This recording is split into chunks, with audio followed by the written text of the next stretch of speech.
It was our wedding anniversary when my husband's high school sweetheart posted a picture on her social media, with her captioning a public thank you to my husband, thank you to the man who's been there for me for 10 years, and for giving me a son. The room spun, and anger surged through me as I quickly commented, "So, you're proud of being a homewrecker?" Almost immediately my husband called, his voice full of rage. "How can you think such disgusting things? All I did was help her with IVF, fulfilling her dream of becoming a single mom. And by the way, Ruby only needed one try to get pregnant, while you've been through 3 rounds with nothing. Your body is useless." Just 3 days ago, he told me he was going abroad for business, ignoring my calls and messages the entire time. I thought he was just busy. However, it turned out he was with her, attending her prenatal checkup. Half an hour later, Ruby posted again, showing off a table full of delicious food. "Ash made me all my favorite dishes. He's the best." I stared at the pregnancy test in my hand, the joy I had felt earlier now completely gone. After 8 years of love and 6 years of swallowing my pride just to keep the marriage alive, I'm finally ready to let go. After hanging up the phone, I took a picture of the beautifully prepared dinner and the cake I had baked for our 6th anniversary, and sent it to my husband, Ashton Martinez. His reply came back quickly. "Is it your birthday? I'm flying out, so I can't make it home tonight. Just celebrate on your own." I chuckled bitterly and tossed the cake into the trash. Whether it was my birthday or our anniversary, it did not matter because Ashton never remembered those things. However, when it came to Ruby Lowe, he had an entire notebook dedicated to her. He had been keeping notes of her life since high school.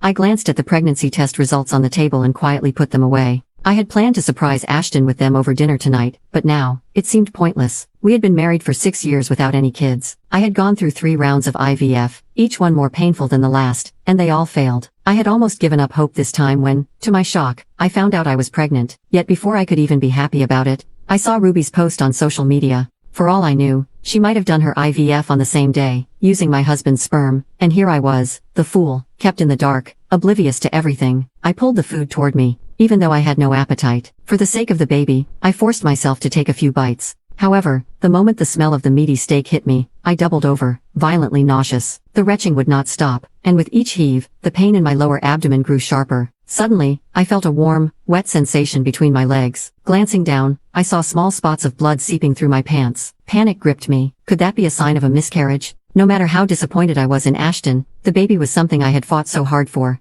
I could not lose it now. I grabbed my phone and tried to head downstairs to drive myself to the hospital, but as soon as I opened the door, the pain in my abdomen became unbearable. My legs gave out, and I slid down the wall. I had been feeling unwell all morning and had spent most of the day at the hospital for tests. After that, I rushed back, convinced Ashton would come home to celebrate our anniversary, and spent all my energy preparing dinner and the cake. Thinking maybe I could be having low blood sugar, I desperately reached for my phone to call 911, but my vision started to blur. I even felt too weak to press the buttons. Just then, I heard the sound of a door opening. My neighbor stepped out and, seeing my condition, rushed over in shock. "What happened?" he asked, supporting me. Relief washed over me as I requested him to take me to the hospital. After the tests, the doctor confirmed it. I was showing signs of a miscarriage. He prescribed a bunch of medications and spoke to me in a serious tone. "You really need to take care of yourself. This pregnancy isn't stable yet, so you can't afford to be too stressed or overworked." Seeing the worried expression on my neighbor's face, I explained to the doctor, "He's not my husband. My husband's away, on a business trip," I added. The doctor nodded and went over some other precautions. "Make sure you share all this with your husband. He needs to start learning how to take care of a pregnant woman." I gave a bitter smile. Oh, I was sure Ashton was good at taking care of someone. It was just a pity it was not me. As I was told I needed to be hospitalized for a few days to stabilize my condition, Will Young, my neighbor who had driven me to the hospital, was incredibly helpful, running back and forth to take care of all the paperwork. "Clara, don't you want to give your husband a call?" Will asked. My hand paused mid-sip.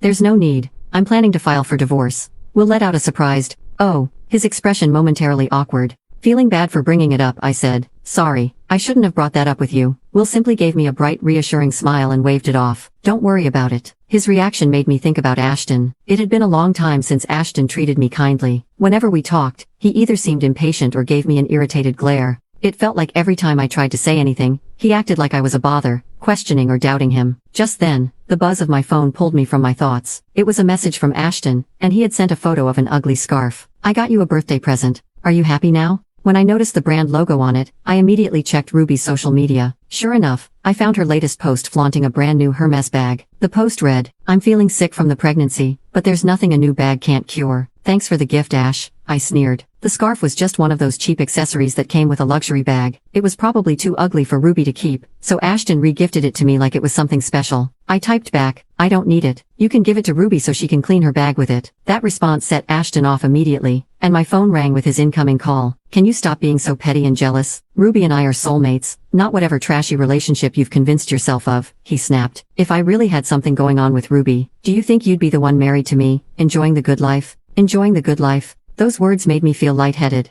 Ashton and I started dating during my second year of college when Ruby had just left for her exchange program in Europe. Back then, Ashton's family barely got by, so I did not enjoy anything special. After we graduated, he started his own business, and while it might have looked glamorous from the outside, in reality, we had to pinch pennies. He was constantly stressed, trying to cover the company's huge expenses. It was not until 2 years ago that things finally turned around after a successful deal. However, by then, I had grown used to being frugal. I felt sorry for Ashton's struggles, so I never spent money carelessly. Meanwhile, I had to endure daily harassment from his mother for not giving her a grandchild. How exactly had I enjoyed any of his success? Clara, have some food, Will said as he walked back into the room, holding the takeout he had just picked up. His voice reached Ashton through the phone. There was a moment of stunned silence, and then Ashton's fury erupted. Who's there with you? Clara, do you really think pulling some stunt like this will get a reaction out of me? Tell that man to get out of my house right now. Don't think I'll tolerate having some random guy around. I could not listen anymore, so I told him I was in the hospital because I was not feeling well.